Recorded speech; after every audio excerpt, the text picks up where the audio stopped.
On the opposite end of the spectrum from the flamboyant Miss Piggy is Sam the Eagle, the stern symbol of American conservatism. In the pilot of The Muppet Show, Sam proclaims, "As an eagle, I have responsibilities, the noble eagle, the good old values, the wisdom of the founding fathers." This quote sums up his character in a few words. His rigid persona blatantly spoofs the serious and uptight image that America creates for itself, as he constantly tries in vain to censor the wild and crazy antics of his fellow Muppets. In such interactions, in which Sam favors clean, bland entertainment, he often comes off looking the fool, who does not understand modern creativity and art. While the majority of Muppets rejoice over the raucous appearance of Alice Cooper on The Muppet Show, Sam takes a different stance, telling the rock star, "You, sir, are a demented, sick, degenerate, barbaric freako." He simply doesn't get it. In the out-of-control Muppet landscape, it is important to have a character like Sam, a dull governmental gray in a sea of bright colors, to contrast the alternate universe of the Muppets. This establishes that when an audience watches The Muppet Show, they are supposed to forget the real world, the world of strict government, touchy politics, and stodgy American values, to let loose in a world where there are no rules and few morals, where pigs win beauty pageants and rats go on tropical vacations.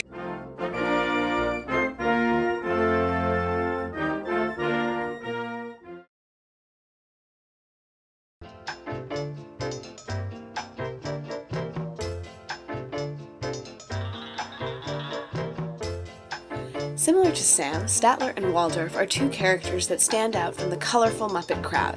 These two crotchety old hecklers spend their time critiquing the Muppets' act and offering unsolicited snide comments.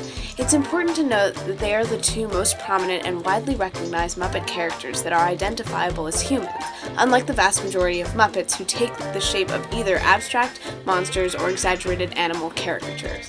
Because they are humans, like those who view The Muppet Show from their televisions at home, we understand that they are meant to represent an audience that is separate from the Muppet sphere, those on the outside looking in. Additionally, Statler and Waldorf are caricatures of the older generation that mock, from their ornate box seats at the Muppet Theater, the pretentiousness of the upper class. But more so, they serve to represent the world of critics, specifically the critics of The Muppet Show, who don't understand the power and purpose of its delightfully unruly world. This infamous duo portrays the show's critics in the eyes of its creators, stiff, insulting, and unaccepting of innovation.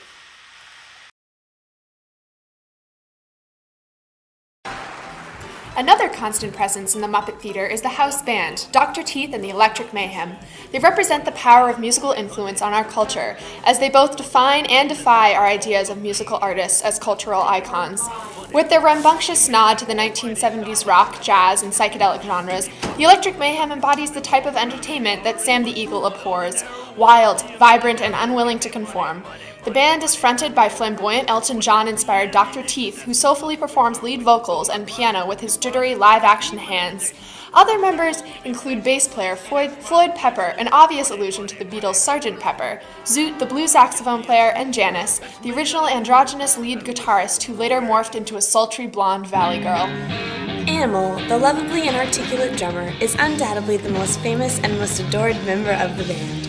While many guess that Animal was inspired by drumming legend Keith Moon, the most famously out-of-control percussionist for The Who, there is no concrete evidence to suggest that he has had any specific inspiration. Frank Oz, Animal's original performer, has been quoted as having defined his character in 5 words: sex, sleep, food, drums, and pain.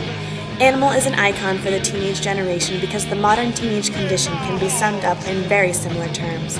Just as rock music and the bands that inspired the creation of the Electric Mayhem rocked the youth of the 60s and early 70s, Animal and his band members continue to inspire young people to release their pent-up energy and rebel. Animal is popular among adolescents because he is unruly, uncontrollable, and unrestrainable, the embodiment of pure, unadulterated energy.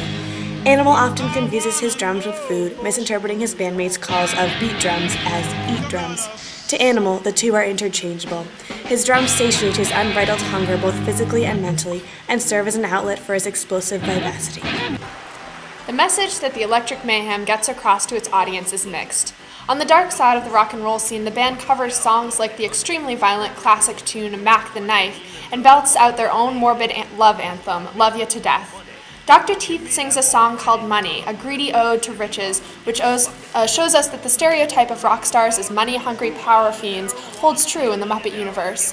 On the other hand, the Electric Mayhem is a positive, spirit-lifting band. One of their most famous songs, Can You Picture That?, is an inspirational theoretical romp that speaks to a utopian world of milk and honey, where material possessions and money don't matter. Overall, the Electric Mayhem portrays the positive and negative effects that music and those who create it have on our culture.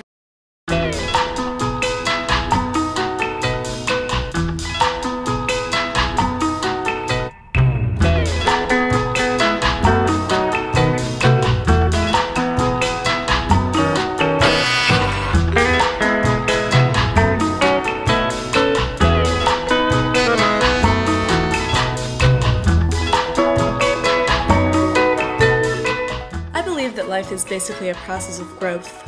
That we go through many lives, choosing those situations and problems that we will learn through.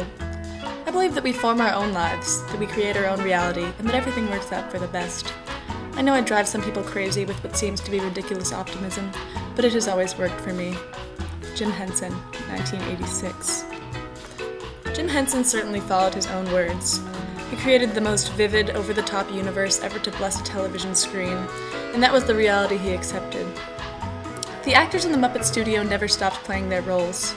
While resting between takes on set, it was not the co-workers that joked with each other, but the puppets on their hands, so ingrained in their personalities that they often forgot to take them off and opted to speak through them instead. As it was real to their manipulators, the Muppet world became real to its fans. Jim Henson's unwavering optimism is much like that of America itself, which so many incorrectly identify as naivete. But it is not a foolish naivete that causes this optimism. It is a presiding faith in humanity, and an understanding of the most beautiful faults of humankind. Muppets are far from perfect. The beauty is not beautiful, the comedian is not funny, and the scientist's experiments almost always end in failure. But they believe in these traits, and in doing so, we are inclined to believe in them as well. And maybe, just maybe, begin to believe that the deepest faults we find in ourselves can be made light of. The Muppet world is not a world free of sin and constraint. Episodes contain themes of sex, violence, cruelty, and pain. But in the Muppet world, such things are natural. They are inevitable, just like they are in the human world. Muppets need food, they need love, and they need acceptance, just like we do. In the end, when the music stops and the stage clears, we realize that the Muppet universe is just a mirror image of our own, with a little more color in it.